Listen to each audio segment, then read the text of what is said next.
I will have a proper German-style introduction of Dr. Schlegel. Then he would have his time to do his presentation. Then we will always have a discussant, a person who would read on the topic or read the script of the speech in advance and prepare a feedback. This is me in this case, but I hope to have more, other people for the next talks. If you would like to volunteer to be a discussant, please let me know. After a discussant gives his or her feedback, presenter has time to do rebuttal. Yeah, but it's always very constructive critique in academic style, and then we open floor to you. Yeah, that's the format. Okay, we have more or less 2 hours, and I'm happy to introduce Dr. Simon Schlegel. He obtained his PhD in social anthropology from the Martin Luther University in Halle, Germany in 2016. And the most interesting thing was that his doctorate research was funded by the Max Planck Institute for Social Anthropology, where Simon Schlegel was part of the research group Historical Anthropology in Eurasia. And his thesis is based on 15 months of field work in rural southwestern Ukraine, which is Odessa, more or less Odessa Oblast, during which he experimented with combining research methods from ethnography and historiography. Since the spring 2017, he works in Germany's Civil Peace Service program in Kiev, coordinating project Empowering Civil Society for a transformation of commemorative culture aimed at documenting human rights violations in Donbass and stimulating public discourse about them. And his main research interests are the post-socialist transition, memory politics, nationalism, clientelism, and emerging civil society. That's all with introductions, and I happily give the floor to Simon. Thank you very much. Thank you very much, everybody, for coming. Thank you for having me, Tatiana, for finding me, although I did my best to remain undercover. I'm a bit nervous today to speak in front of a Ukrainian audience. Usually I speak in front of foreign audiences about Ukraine, and this is a bit new to me. I'm not sure how much new I can tell you. Maybe I can make use of my outsider's perspective to point out a couple of things that might be taken for granted by Ukrainians. So I'm a social anthropologist, and I'm interested in social structures and how social structures influence the behavior of people, the culture of people, if you want. And to study, to deepen my knowledge about this, I went to a place that we call Southern Bessarabia. It's a rural area in Odessa Oblast on the Danube Delta. The reason I went there is that there's lots of people who claim many different ethnic identities. They're living very close together. And also the region has belonged to many different states in the past 200 years. So it's a perfect place to look at how does the state use ethnicity to administer people. While I was there, my dance started, and while I was writing my PhD back in Germany, the war in Donbass began, and everybody started to talk about Ukraine and started to ask me questions about what is going on. And this had nothing to do with my research, actually. And while I was looking at my data on how ethnicity is used and how ethnicity often has to do with clientelism, I was starting to realize that it might actually have something to do to processes. And then my next job here in Ukraine was related to what is going on in Donbass. And today I'm trying to build a bridge between these two topics, using material from my PhD research and trying to make sense of what does this mean for Ukraine in 2013 and 2014. So this is not a systematic research, it's just me trying to make sense of what I've seen during fieldwork and what I've seen during these past 2 years working in a Ukrainian NGO. I want to make it very clear in the beginning, and maybe it's going to become more clear during my talk, that I don't believe that the conflict in Donbass was caused by clashing identities.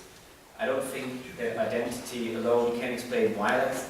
I think that this war, like any other war, was caused by greed for power and resources of a relatively small group of people, combined with weak institutions who allowed these people to have their way. I do think, however, that in order to mobilize a much bigger group of people, these people needed to rely on identities, and especially on fears and expectations that people connect with identities. I want to structure my talk by using a few guiding questions. One would be, why is identity in a clientelistic system such a powerful mobilizing tool? What kind of identities are prone to be exploited? What qualities do these identities have to have so that they can be exploited if conflicts occur in a clientelistic system?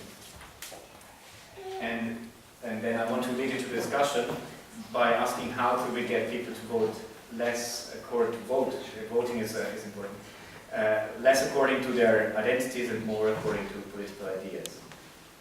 And I also want to state a couple of hypotheses that will guide me through the talk. Some assumptions that may be providing some sort of answers to these questions. One assumption would be that politics in Ukraine is mostly built around a clientelistic exchange. That is an exchange between a patron or a matron who has resources and between clients who want these resources but have a choice between several patrons that they can support, usually by giving them their vote. A second hypothesis is that clearly bounded identity groups make this exchange between the patron and his or her clients much easier and eventually also cheaper. And that this effect is key to understand why identity politics is such a common feature in a clientelistic system. And the final hypothesis would be that opinions can be changed more readily than identities, and that therefore politics that would be centered on competing ideas rather than competing identities would be much more open to compromise and less prone to violence. So it will be my task today to convince you that ultimately the structure of society, the nature of the relations between people, is what leads to conflict between identity groups, not how similar or different these identities are. In order to make this argument clearer, I will first try to define what identity is, and then try to define what clientelism is, and then I will use some examples from my fieldwork, and this is also where I will explain what I mean with the power of benefaction. This is a phrase that comes from there. And then I'll try to make the link to what this means for Ukraine, especially the situation in 2013 and 2014. And then finally I want to lead into discussion. So let's start with what identity is. There's a dictionary definition, and identity is just who a person is or what qualities a person or a group has that make them same or different. So sameness and difference is an important factor in that. And I think that in the social sciences we usually look for a couple of more nuances to what identity is. And I use the definition by James Fearon here. Definition is also structured by membership rules and alleged characteristic attributes, and by an expected behavior. These are the keys that I want to use later on in the talk. So any identity that we live by is also governed by a set of rules, and these rules are mostly unwritten rules, by a list of characteristic attributes. It's like a checklist of membership criteria. A person can identify as a Ukrainian if they, and then comes a list of criteria that might differ starkly between different people. Does one have to be a citizen of Ukraine to become a Ukrainian? Does one have to consider Ukrainian their mother tongue to be a Ukrainian? Does one have to believe that the Holodomor was a genocide to be Ukrainian? Does one have to have a Vyshyvanka in their wardrobe? Does one have to have Ukrainian parents to be considered Ukrainian? I think we could ask everybody in this room, and we would probably end up with different lengths of lists of membership criteria. And the same goes for other identities, what characteristics does one have to be a real man or a real woman, to be upper class or working class, to be a scientist or an IT-schnick. All of these identities go by longer and shorter checklists of identity criteria. If an identity is an administrative category, such as an internally displaced person or a pensioner or a father, then you usually have a set of lists defined by law, but most of this is not the case, and most identities that we live by are wide open to our own design and redesign, to our own definitions, especially when it comes to such things as ethnic belonging, gender, or class, where we have great freedom of how we define these. And there's one more element in Fearon's definition that I think is crucial for my argument here. That is that identities govern our expectations about people's behavior. A good girl is expected to behave in such and such a way, a real man is expected to behave in such and such a man, a true Ukrainian is expected to be proud of some things and be angry about other things. So if we think we know somebody's identity, we think we know what to expect from them. And this really makes our lives much easier in a complex and quickly changing world. If our expectations are suddenly disrupted and we have to deal with a new environment in which we don't know what to expect from other people, we lose a very crucial asset. And I think this is exactly what happened to many people in Ukraine in 2013 and 2014. But before going on with my argument, I also need to define what clientelism is. And the expectation element in Fearon's definition would be the crucial bridge to what clientelism is. Clientelism is a method of electoral mobilization, mobilizing political support against material goods in return for material goods. And the criterion that you get these goods is that the patron, the person with the goods, they want to know whether you voted for them or whether you will vote for them. The relationship between the patron and the client is a vertical one, between two people of unequal status, but both rely on each other. So it's not just one is the perpetrator and the other is the victim, both rely on each other. Both sides have to form realistic expectations about each other, how they will behave in the future.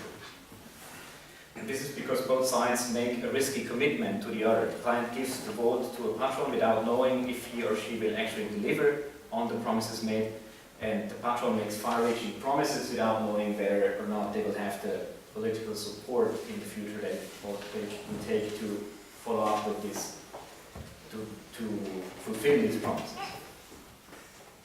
And to lower this risk, to form better expectations about each other in the future, one thing to do that is to rely on identities. So getting votes through patronage is a risky deal for both sides, but it's not actually an undemocratic process, I would argue. The system in Ukraine, I would argue, is a democratic system, although a flawed one. The problem is not so much that voters don't have a choice, right? The problem is rather that this choice between networks of people, networks of patrons and their clients, rather than between competing ideas or competing ideologies. And with ideologies, a theory of why a conflict occurs in a society and how these conflicts can be resolved. One example would be nationalism. Nationalists believe that those who are foreign to the nation are the ones who cause conflict, and by expatriating them or by eliminating them or by assimilating them, you can escape conflict. Another example would be communism. Communists believe that the element that leads to conflict is an upper class, an exploiting upper class, and if you eliminate this class, then you get rid of conflict. Religion would be another example for an ideology. Religious movements such as Islamists or evangelical Christians or Hindu nationalists claim that conflict comes from the sins of the unfaithful, and that by converting or eliminating these, you could escape conflict. And there's also liberalism, where people believe that if you leave everybody the freedom to find their own place in society, then everybody would take care of themselves and they would find their place, and therefore there would be no conflict. And in most democratic systems, several of these ideas compete with each other in elections, and they serve as a counterweight to each other. None of these is allowed to reign in pure form, luckily, and so the proponents of each such idea have to make compromises with each other. And this is not the case in a clientelistic system. In clientelism, those who aspire to power do not usually advertise any such idea. They have no grand theory of how to solve a conflict, such as nationalism or communism would. Their parties usually have names that reflect things that everybody wants, like the Party of Life or the Party of Progress or the Party of Youth. Instead of good ideas, they offer good deeds. They would usually, a clientelistic politician would not go around and tell people, this is how I see the world, and based on my analysis, if we reorganize the state in such and such a way, then a maximum number of roads will be repaved, or a maximum number of schools will be built, or a maximum number of churches will be renovated. What they do is usually they go to people and say, if you vote for me, then I will build the church that you go to, the road that you drive on, and the school that your kids go to. And there is nothing wrong with that, basically. This is, telling voters that I will take care of things that affect you. In most democratic societies, it's highly esteemed if politicians rub shoulders with their voters and find out what their needs are and then respond to these needs. But I would argue that there's a crucial difference between a good deed and a good idea. And this is where the title comes in, the role of benefaction. One of the slogans that the Party of the Regions used in 2012 in Odessa Oblast was called Sila Dobychtiel. And I intentionally mistranslated this title into not the force of benefaction, but the power of benefaction. What these politicians said in 2012 was that they were going around doing good things to people. And this phrase of good things, it came up again and again, and I became really interested in it. One of the people I use quite a lot in my dissertation is Anton Kisse. He's an MP for a party called Nasz Kraj. He's still in Verkhovna Rada, and he got elected during this election in 2012, during which I was in this Rada. And he was very outspoken about himself being a benefactor, somebody who does charity to people. This must be tiny on your screen, but this is from his homepage. One of the things that he employs a journalist who interviews him from time to time with very frantic questions, and then he puts the results on his homepage. And mostly they are about good things that he did to people. And here he's commenting about a conflict that occurred between two of his clients, two people who fought for the post of mayor of a town that is in his constituency. And I will quote this in Russian if you allow. В этом вопросе моя позиция политика и гражданина однозначна. За власть нужно бороться только законными способами. Для этого есть процедура выборов, которая регламентируется избирательным законодательством. Назначат официальные выборы, вот тогда конкретными добрыми делами нужно будет бороться за доверие избирателей. These concrete good deeds, they pop up very often, and usually if politicians try to gain votes, they never spoke about their ideas, they only spoke about good deeds. One other thing that is very you realize when you try to analyze this kind of language that people use with their voters is that they use the language of friends. They pretend to be friends. They're well-wishers. They're not trying to pitch a good idea to you. If you try to pitch a good idea to a boss if you want to get a promotion, or to a donor if you want to sell a project grant, or to a bank if you have a business idea. So these are people you don't need to be friendly to, you don't need to congratulate them for Christmas. And here, these people, they sell good deeds, and they really use a language that pretends to be that you belong to some kind of group that you are solidary with. That's the claim that also comes with this. This is the front page of a local newspaper called Schlegel in Vienna, and it comes out on such day, and every week it has 4 or 5 these congratulatory ads on them. Here it's for the birthday of the city, but it's also there for the day of the sailor and the day of the teacher and the day of the soldier. So there's a division every week, and usually the bigger this box is, the bigger the politician behind it is, and they use the space to advertise the good deeds that they have done to this particular group. They would say, like, I have done this for schools and I have done this for the church. The man with the white hat is no longer in the Rekol Narada, but he used to be there for a long time for this, for Ismail and surroundings. And his campaign slogan was, "Stay das family, always with you." Might be a bit creepy, but it's also what you say to a friend, that you're always there for them, right? It's not what you say if you're trying to pitch a good idea. So it's very important to always say that that you care. And so the language used and the difference between a good deed and a good idea, is actually my point, is that this translates into 2 different relations between voters and politicians, between patrons and clients. If you pitch a good idea to somebody, the voter is the boss, is what you usually do to a boss. You try to show that you're a good expert and a good leader. If you pitch a good deed, you pretend that you belong to a group with these voters, with which you ought to be solidaric, with which you ought to have solidarity. And for this, you need a common identity. It's also important to note that the claim that the good deed is not reciprocal is very important. If these people would put up billboards and say, like, I can do these deeds for you if you vote for me, then this would be considered as highly corrupt. They don't do that. They use this language of friendship to find an argument why they would do that. And I think in linguistics they call this plausible deniability.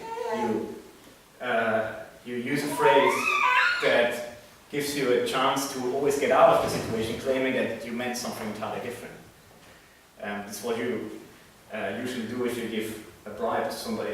None of you does that, of course, but if you meet a traffic warden and you want to give him a bribe, you don't usually say, at this point I would like to offer you 500 hryvnia as a bribe.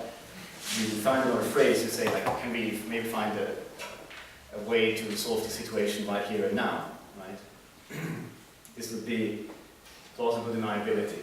Or if you ever watched a romantic comedy, there's this moment where the 2 people, they get to know each other, and they meet in a bar and they go home, and in front of one of the houses they need to go in, and both of them and you as the viewer, you already know what's going to happen.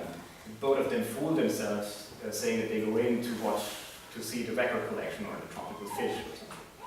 And this is it's the same with these politicians here. They advertise these identities, they advertise that they belong to this group in order to be able to say that they do this not against the vote, but just out of solidarity.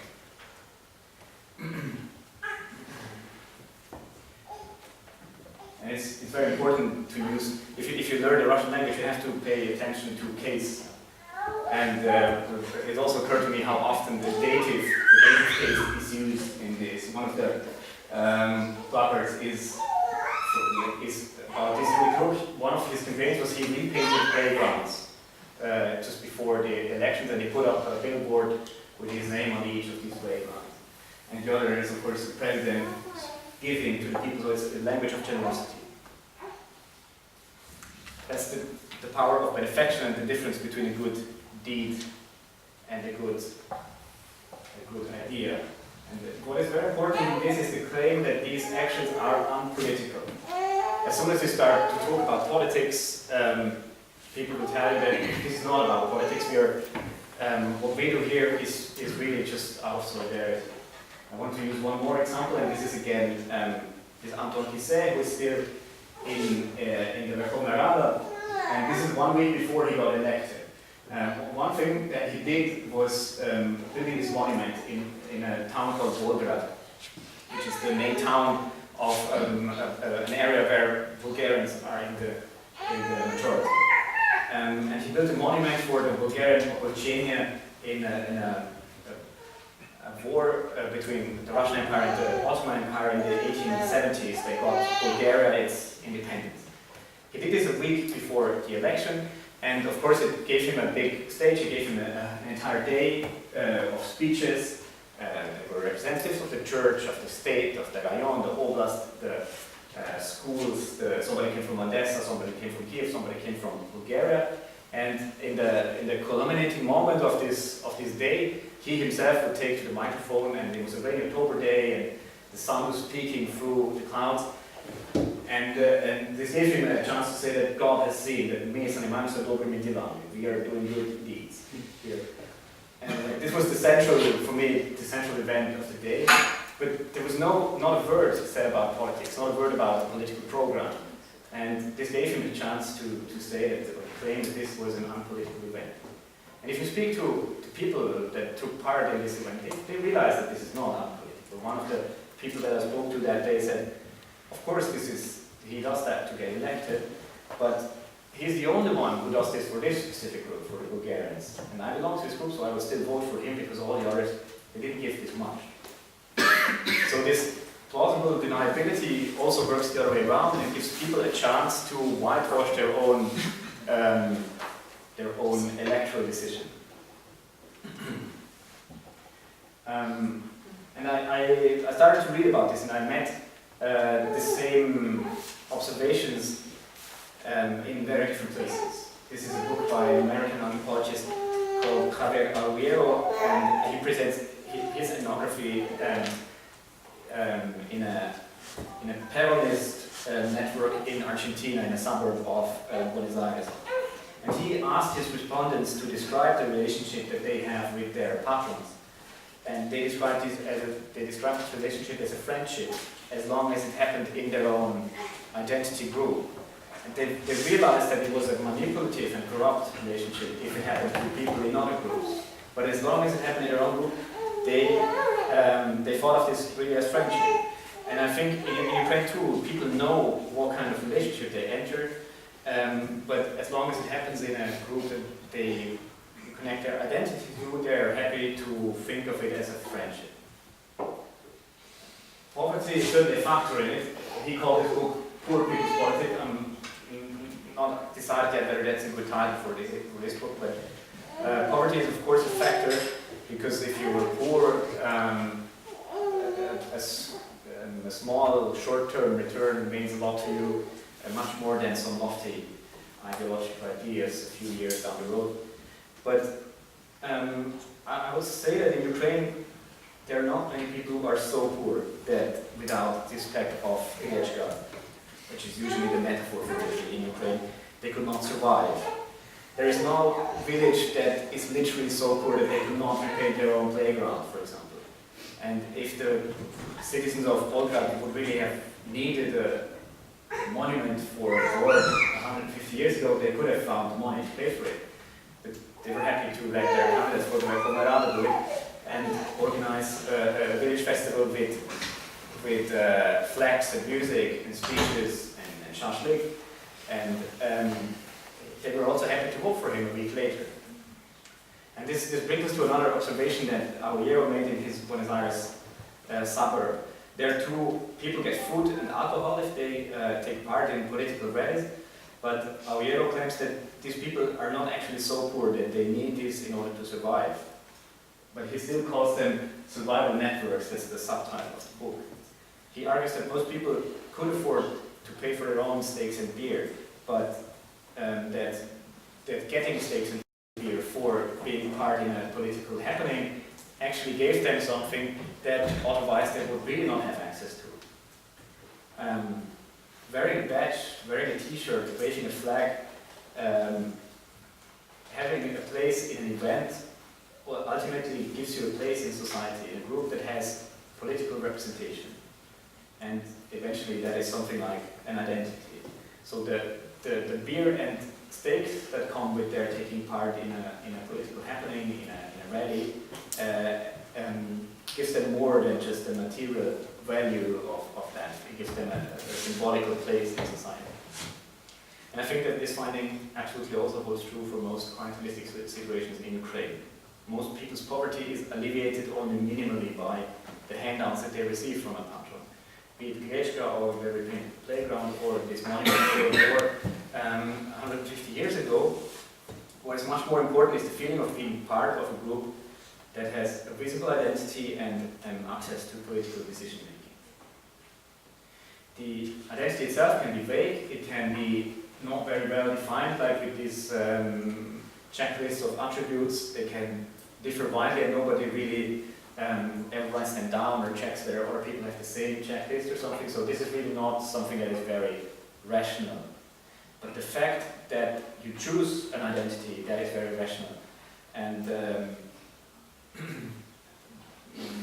I'm now going to try to explain why.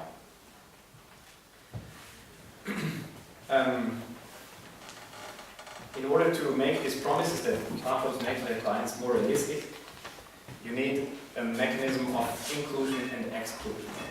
The problem is that no politician can, it doesn't matter how rich they are, many of them are really rich, but even the richest of them cannot realistically serve all these voters equally.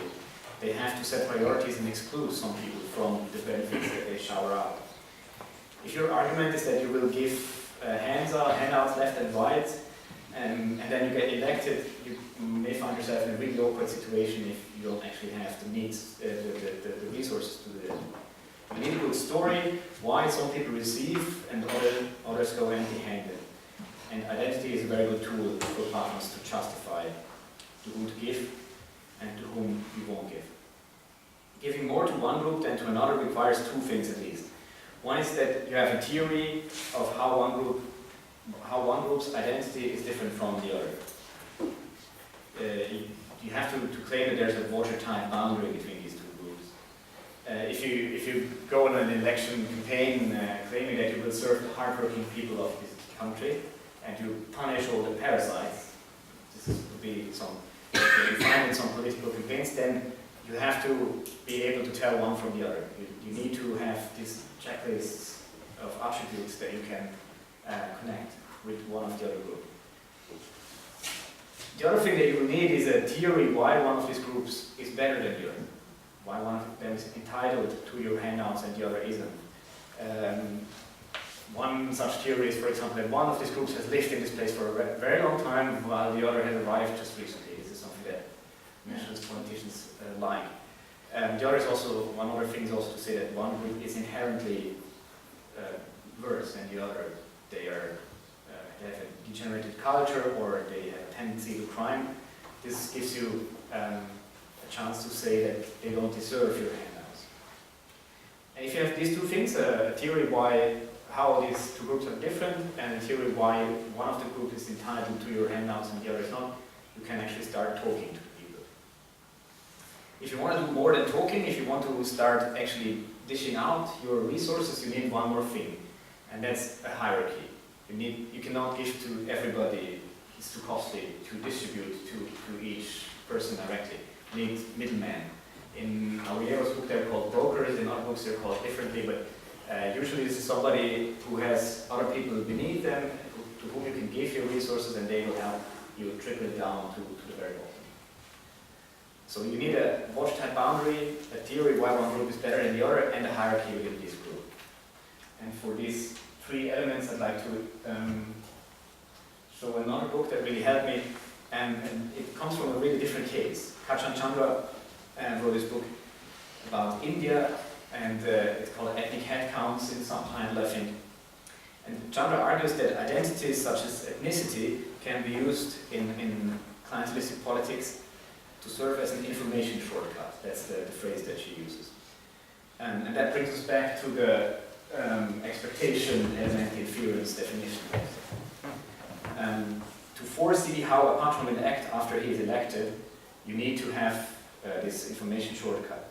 And such things as ethnicity are really easy to find out usually. In India, in this case, you can tell by the last name. This is not a very good indicator in Ukraine usually, but many politicians here show their ethnic identity quite visibly, like putting the Trisub in your name, like Lashkodos, or putting on a Mishivanka, or going to church in a Kiev Patriarchal Church, or the Moscow Patriarchal Church, or go to the Second World War commemoration march on the 8th of May or on the 9th of May.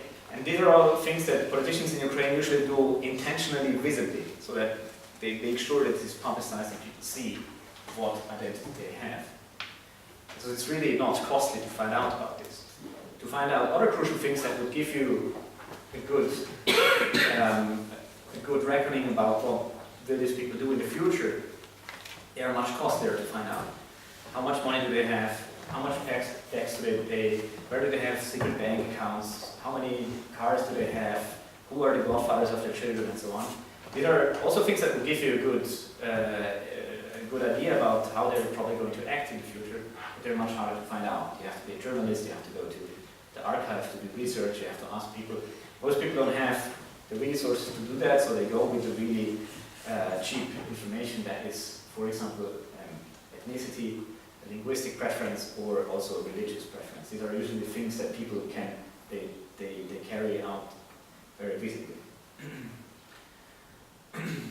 And then there's another side to this. So this is how you find out about the patron's identity.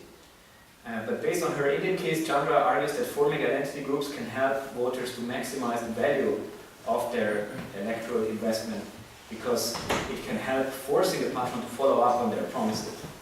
The patron's resources, when he's elected, they're still limited, and he cannot dish them out to everybody, so he dishes them out to a group. And if you don't belong to any group, then you really have a small chance that you will receive any of this.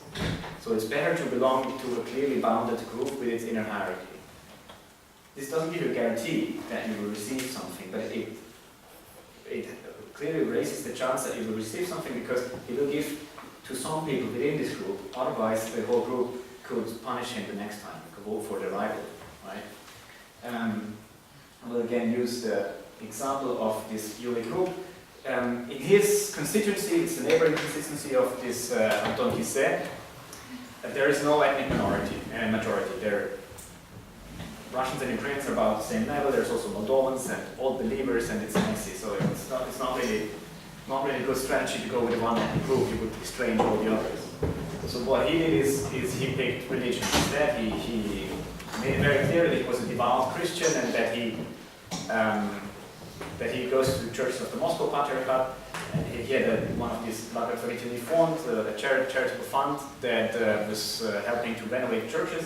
And 1 week before the election, so this is in October 2012, the Metropolitan came from Kiev and gave him this religious order, and this Kurier Nedelia, the local newspaper, put it on the headline, on the front page, with a 2-page interview deeper into the paper that is about Yuli being a father and family. So with this, he made it very clear that he was a man of the church, and he would renovate churches if he got elected. And if you go to a church, if you want your church to be renovated, it's really a good idea to vote for this guy, because it doesn't give you a guarantee that your church is going to be renovated, but he will have to renovate some churches, because if he doesn't do any of that, then the Metropolitan will not come down next time around, and the whole group with its inner hierarchy can turn against him the next time.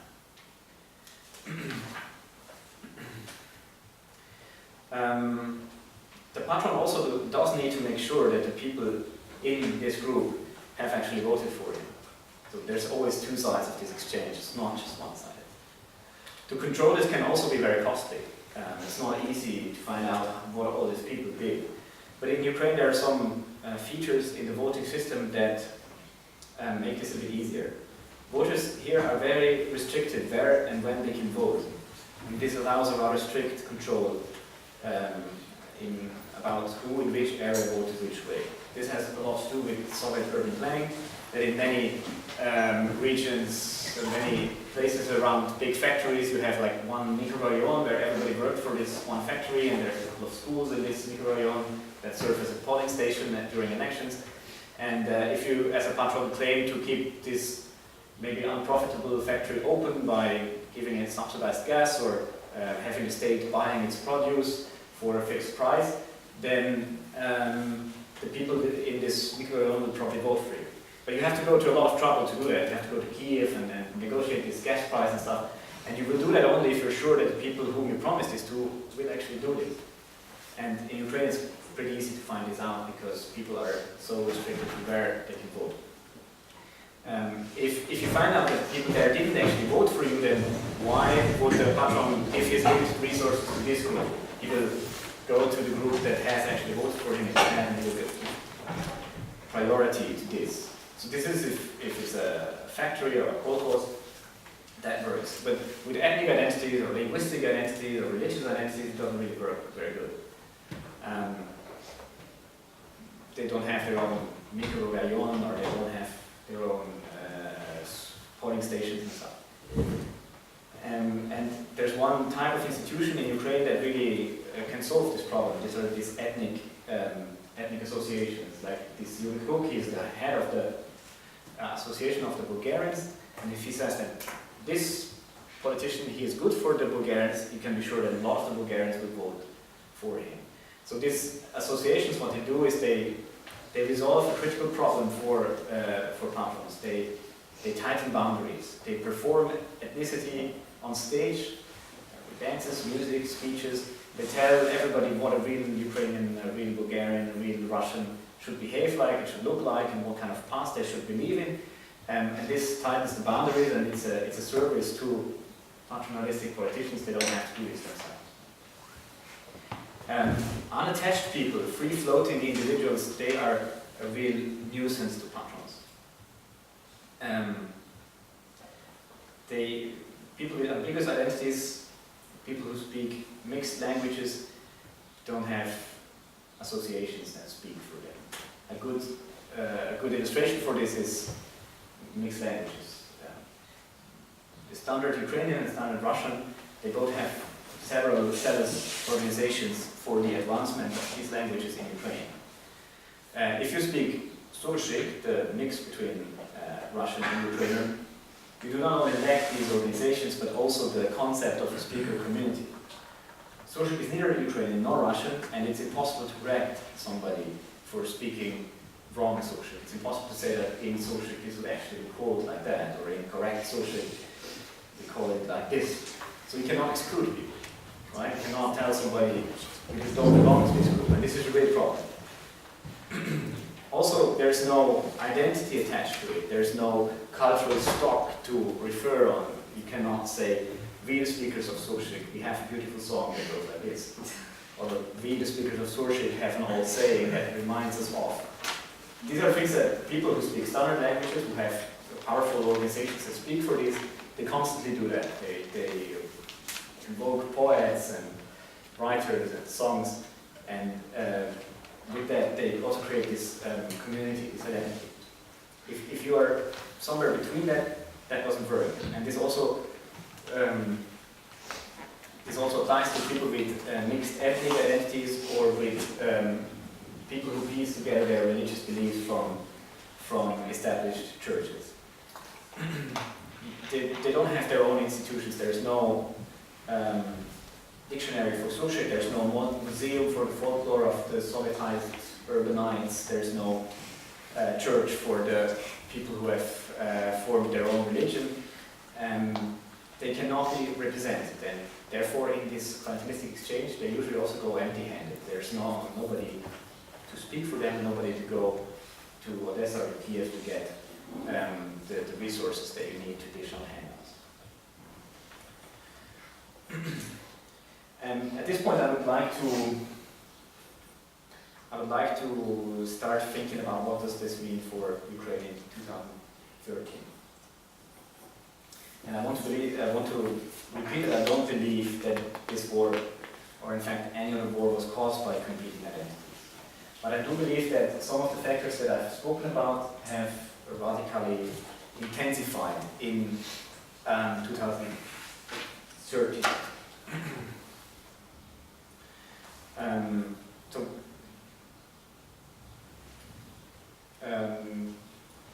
Political instability makes it very hard to form realistic expectations.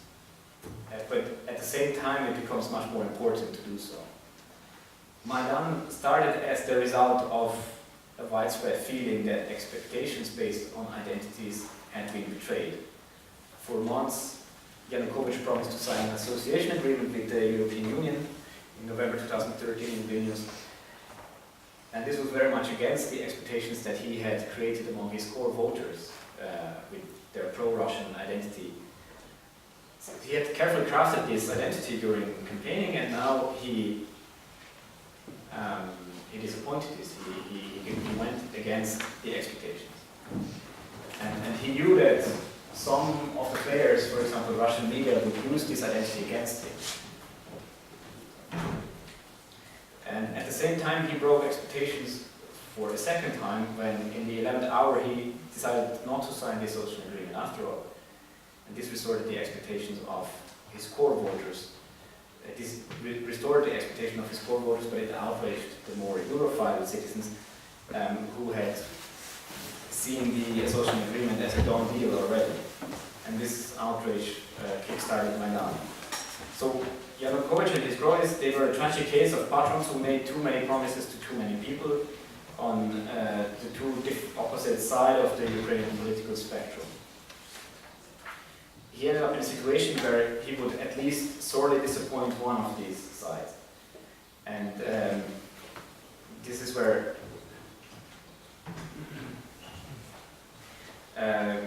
everybody is really insecure, and the ability to form realistic expectations becomes even more valuable than in normal times. I'm going to cite the last book for today in this quite new book, Patronal Politics, by American political scientist Henry Hale. He compares such a breakdown of expectations with a bank run. A bank run happens in a situation of uncertainty in which everyone who has invested money in their bank wants to have security or wants to have certainty about the future of their money. If you start hearing more and more rumors that say Vivat Bank or Delta Bank will soon go bust, you and everybody else who have money in that bank will go there and take it out, and by that you will drive the bank into bankruptcy. After Yanukovych had twice disappointed the expectations of people on both sides of the Ukrainian political spectrum, this led to a situation of profound uncertainty where rumor became the best news that you often could get. And this was, of course, exploited by some people, interested parties, who used the situation to muddy the waters even further and plant rumors of pogroms and excesses by the private sector and so forth. And this had to tip uncertainty into fear. Rumor also concerned the true identity of some of the players. I was no longer in Bessarab at the time, but I was keeping in touch with the people that I had spoken to then, because I wanted to know what they think about this. And one person, a teacher, he wrote to me saying that, what would you expect from somebody like Poroshenko? How should he represent the Ukrainian people? He's a Jew, and Arsen Namakov is an Armenian. How are they going to represent the Ukrainian people, speak for them? So these identities that provide this information shortcut, although this information is really uncertain what the ethnic identity of Poroshenko is actually, for this person, served as a tool to form expectations about the future. And this made it possible, or made it necessary, that this public display of clear identities that we sometimes see in election campaigns, like by Lashko or by Poroshenko in this election, that this became even more important and more extreme. People went to quite excessively used identity symbols such as some George ribbons and three soups and Cossack haircuts and Tarashchenko moustaches and all of that. All of these symbols became very public all of a sudden, and nobody wanted to leave any doubt about their identity.